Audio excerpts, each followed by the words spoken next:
to the Center of Love. So yesterday we got together and had our spiritual buffet. I didn't get to stay there for the whole thing, but I can say it started out with a bang with Lori and Dre did a fantastic job. Dropped the mic. It's wonderful. And so I feel blessed that I got to see a whole bunch of you multiple times in one weekend. So Ollie asked me to host for him just a couple of days ago. So if this doesn't go so well, then we can blame it on Ollie. And then I'm also using Lassia's 3-point technique. So still, if it doesn't go that well, then we can blame that on her as well. I suppose they would also get all the credit if it does go well. So I mean, either way, we can point it all to him. Wait a second. Is that Graham Murfield over there? Oh my goodness. I don't know if anybody knows this. Yeah, but he was in 1998.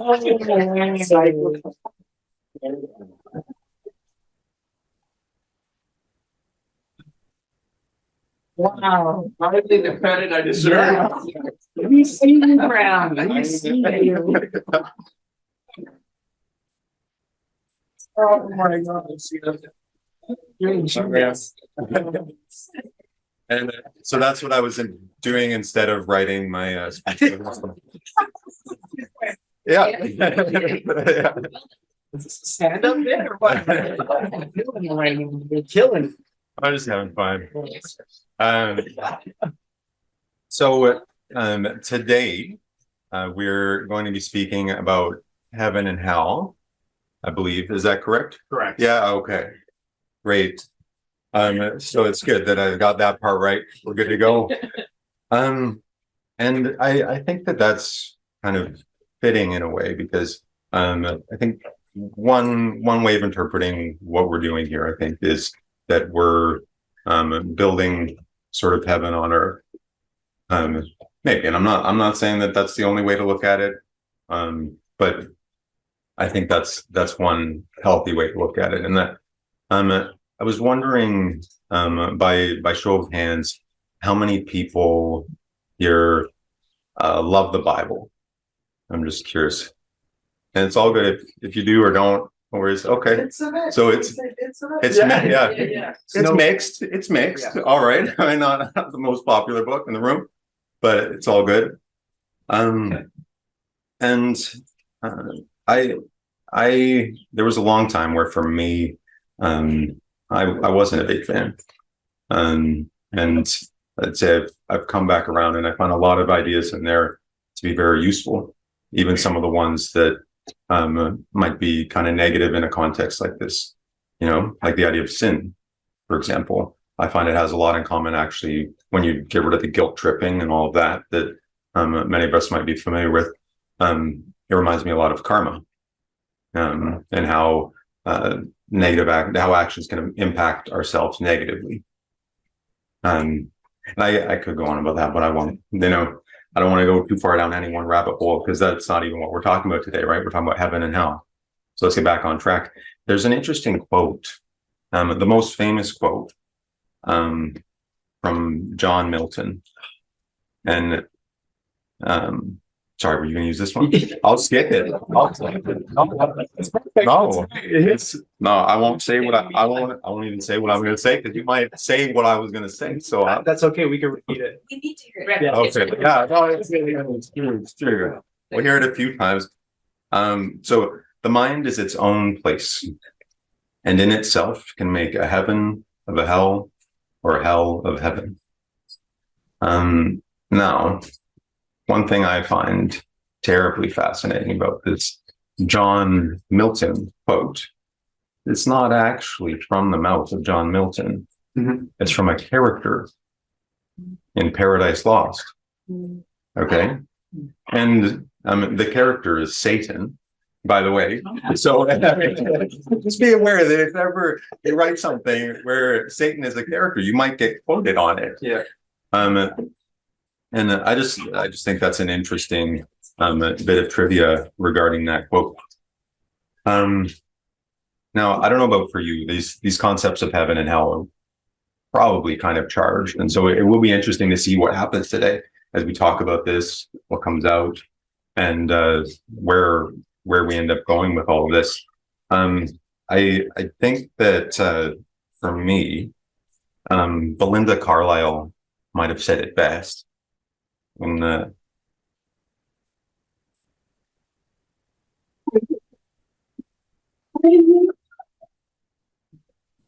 here, I'll get that up with the mic so that Yeah, you all can hear that at home. I think that's Lloyd could definitely hear it. So I think that puts it pretty aptly. I mean, I'm not sure what else I can add to that. I'm not sure that Ollie can really even add that much. So, yeah, sorry, man. And speaking about heaven on earth, I'd like to introduce our speaker for the day.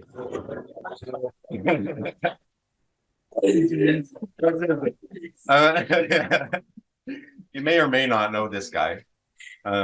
He lives upstairs. He's my original soul brother. I didn't even know that was a thing until I met Ollie. And it wasn't immediate, it's something that worked out. And this this guy Ollie, he brings a lot together in one big package. And I put that in there so I could say big package. I'm sorry. I'm sorry. A part of me will always be a child, and I'm sorry. No, I'm not sorry about that. I'm not actually sorry about that. Right? I'm embracing it. I'm embracing my inner child. Right? All right. So either way, Ollie brings a lot together. He's a father, friend, husband. I almost said wife there. I'm not sure what that was. I'm a husband, and just an all-around good person who's bringing good and love and light to the world. And I think part of what I value most about what we have is we've both grown a lot together. And he's always growing and always learning.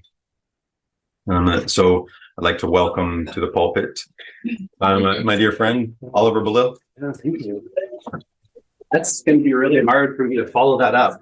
No kidding. I know. I'm glad that you had a humorous tone because, when you hear like the subject is going to be heaven and hell, you might think it's going to be like fire and brimstone and some grim stuff. But like you, Ben, I think there's more humorous twist to be brought to this topic.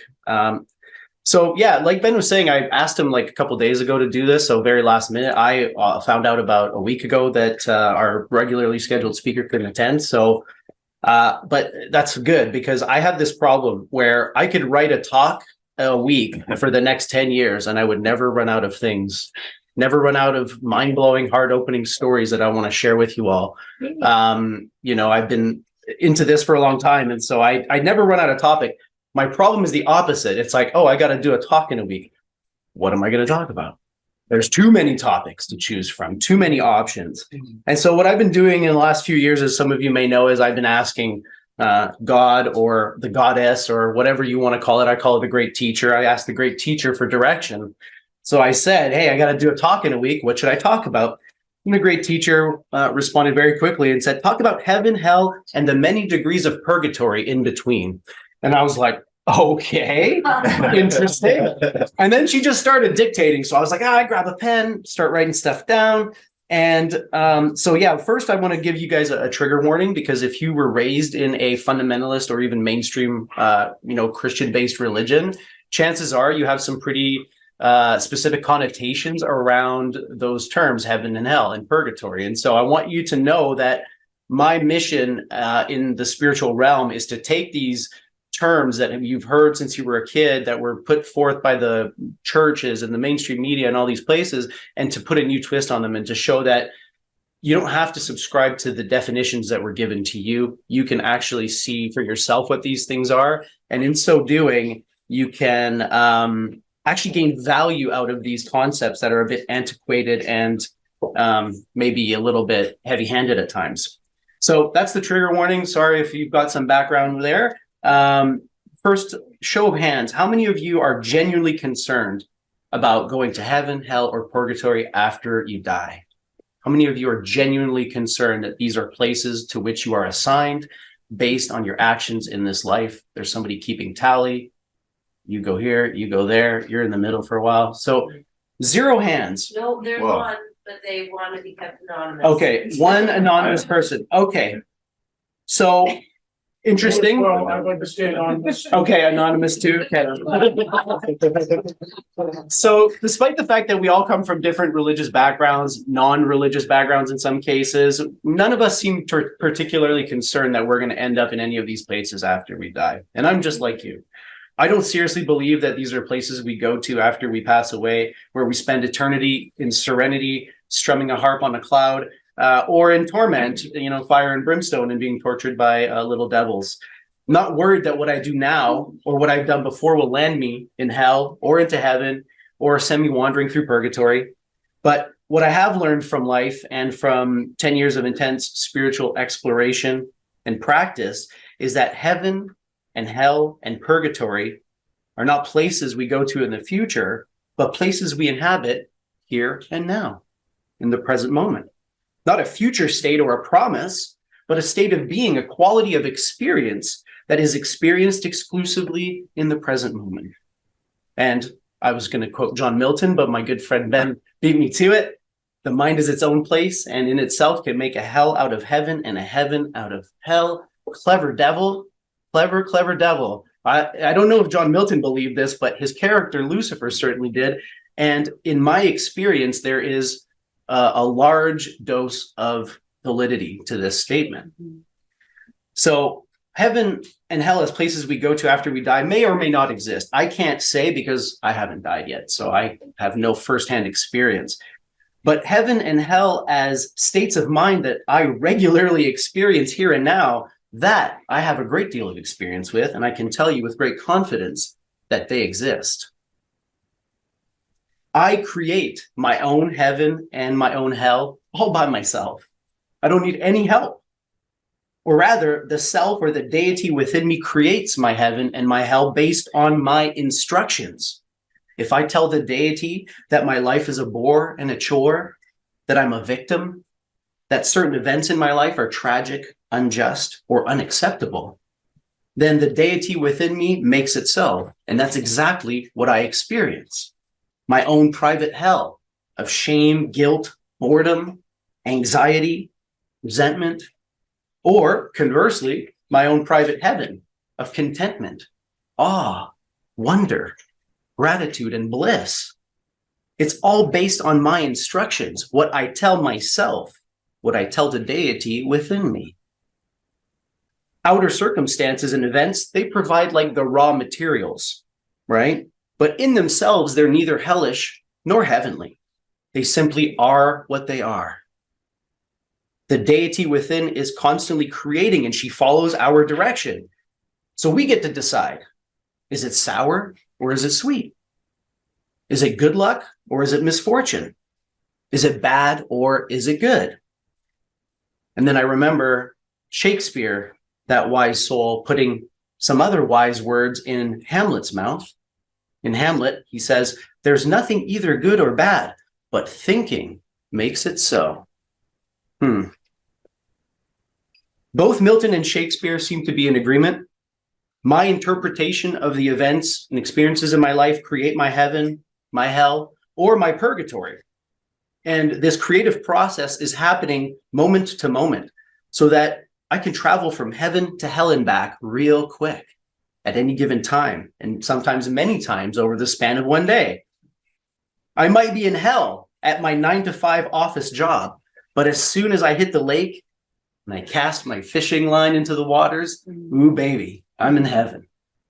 And then maybe the rest of the time, I'm hovering somewhere in a degree of purgatory, neither joyous nor suffering, but caught in cold boredom, passing the time aimlessly, perhaps by longing for more time on the lake or ruminating on past negative experiences.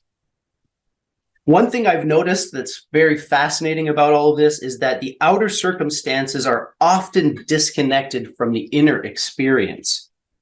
So that, for example, you could be in a literal paradise, like the island of Oahu, for example, which I visited several weeks ago. sunbathing on beaches with loved ones in great company, with warmth and great food and air conditioning and all the comforts that modern human civilization can offer. I could be in this total literal paradise and at the same time, totally miserable, utterly miserable, totally absent, disconnected from the beauty that surrounds me, from the blessings, oblivious to the many privileges and gifts that abound all around me, suffering, seeing only darkness, only isolation, and only worry. How, in such a sunny place, in such a lush and beautiful environment, can a person spend so much time in hell? Well, I can tell you how I made a quick visit to this unpleasant place. I got sick. On day 9 of 14 of my family's Hawaiian vacation, I descended into wretched, poor health for the first time in over a year. Coughing, sneezing, blowing my nose. So gross. And then a couple of ear infections and a little bit of gout for seasoning, just to add a little salt to the whole dish. Yes, my friends, an ill-timed crash with only a few days left and many carefully constructed plans between me and the red-eyed flight home. That's where I found myself. And that's when I took a quick little, I just went in, I opened the door and I stepped in and I was like, how's hell doing? Started thinking like, oh man, this is going to suck for my family. I'm not going to get to go do these things with them. Oh no, what if I get them sick? Oh no, what if my kids are sick on the red-eye flight home? What if I'm coughing and sneezing in an airplane full of people? That's where I was, laying in bed in hell. And I started down that path. But luckily, I stopped myself. I stopped sweating it out in hell and worrying about all these things. And I did what I had been doing and what seems to work really well for me. I surrendered and I asked for help. And the first words that came to me were, all is well. Not all will be well. Like by the time you get on the plane, all will, no. All is well now. And these words kept repeating in my mind, and I was able to get some sleep and some rest. And to be sure, I didn't cough a single time on the airplane ride home, but that's neither here nor there. The fact is that whether I would have or not, I wouldn't have been tormenting myself at the same time, right? Being sick sucks, but then beating yourself up and worrying about things is adding insult to injury. And so there are times where we're in painful circumstances where we have unpleasant experiences, but we don't have to add to those things by creating more narrative around it. And so what I found in this strange way was a spot directly between the two poles of heaven and hell, right in the middle. Right? Between the poles of heaven and hell, between the heights of ecstasy and the depths of depression, I found the perfect middle ground from which the entire spectrum from heaven to hell, from pole to pole, could be perceived and experienced in its proper dimensions and its proper relations. The middle ground, I suggest to you today, is the center of love. The view from this middle ground transcends both pleasure and pain, and it reveals the entire spectrum to be a divine game, as Tracy so eloquently put it yesterday at the retreat. While you were talking about this stuff, I was thinking about this talk, and I was like, I think we're talking about the same thing, aren't we? Isn't that interesting? This divine game, and you yourself are the key player, the arbiter, the creator of your own personal experience. The one who, whether consciously or unconsciously, creates his own heaven, her own hell, their own purgatory. Damn. Ain't that something? And one last note, just to tie it all together and put it into a larger perspective. This is something else that Tracy said yesterday. It's a recurring principle in mystical spiritual traditions. It's a hermetic principle. It is as within, so without. So I'm not just creating my own reality, nor you yours. Rather, we're all co-creating a shared reality. And this shared reality is a reflection of our collective inner reality, right? Our collective consciousness and unconsciousness. And so if you have any doubts about our ability to collectively manifest what's in here out there, I suggest that you take a look at the state of the world and current events that are happening right now. I think that unironically, we may very well be manifesting our old, outdated idea of hell onto this beautiful planet, right? Because how do we describe hell in the sort of mainstream Christian fundamentalist view? Fire, desolation, longing, desire without satiation, thirsty but no water, right? And so with the world literally on fire right now, and with temperatures climbing and things looking a little bit bleak, I would like to suggest to you today that we are indeed collectively manifesting what is within. And so my question, my friends, my question to you is, what then? What can we do to manifest something different? Whether it's heaven on earth, as you put it, Ben, which I think is a very beautiful ideal, but at the very least, a place of balance, a place where things operate in harmony rather than in contradiction with each other. So those are my questions to you today. And after our 10 minutes of meditation, we will dive into a discussion about anything and everything that I may have unearthed in you with my rambling here. And yeah, so I look forward to hearing all your points of view.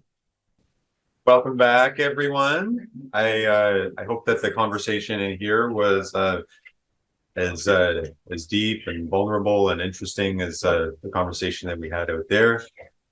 And one thing that Glenn mentioned, he's not around, it's unfortunate, is that if you take out the inside of Belinda and Carlisle, you get Belil.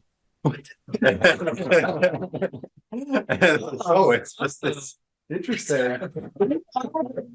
everything's connected, I guess. Oh, yeah. I don't know what to take out of that. Yeah, I think we'll just leave that there. We'll just drop it down there. let that Yeah, let that marinate for a while.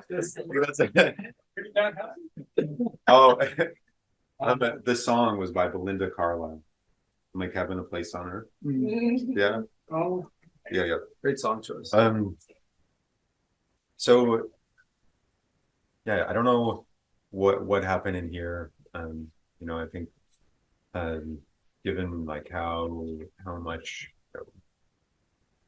came up and whatnot, maybe I'll just spend a few moments just riffing about heaven.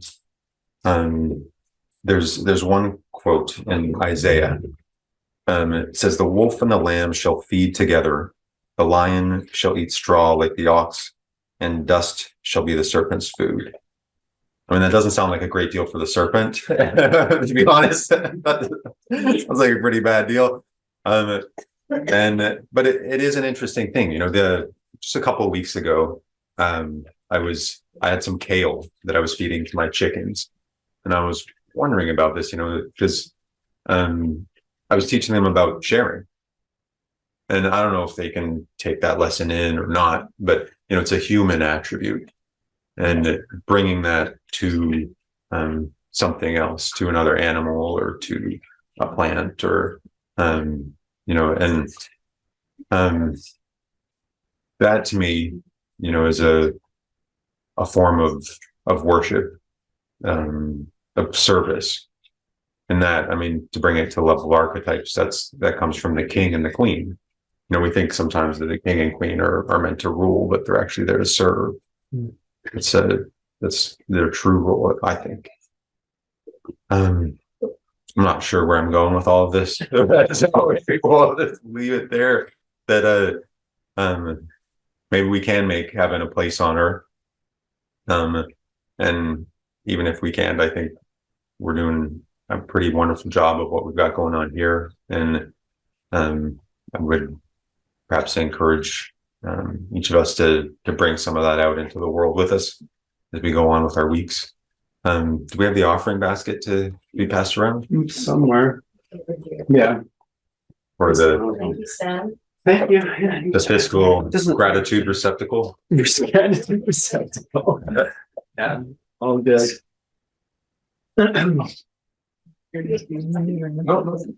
And thank you all for coming. Hope to see you again soon.